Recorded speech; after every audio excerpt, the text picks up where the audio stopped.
ஐயப்பனுக்கு 48 விரதம். பெண்கள் விரதம்னு தான் மணக்குமா?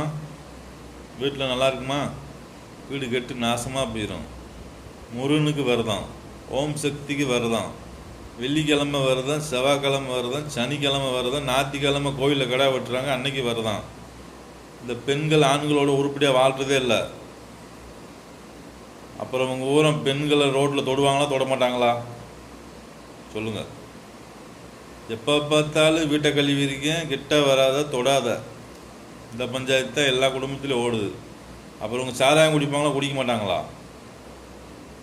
எங்களுக்கு சாராயம் தானே பெண்களாக இருக்குப்பா குடிச்சுட்டு தூங்குறது. இந்த சாமி கடவுள் இந்த பெண்கள் தான் எல்லா பேர்த்தையும் பைத்தியமாக்கி வச்சுருக்காங்க. யாரை? ஆண்களை குடியாரனாக்குனது இந்த பெண்கள், சாமி, கோயில், கடவுள் தான். உண்மை தானே? நல்லா வரலாறு எடுத்து படித்து பாருங்கள் சார்.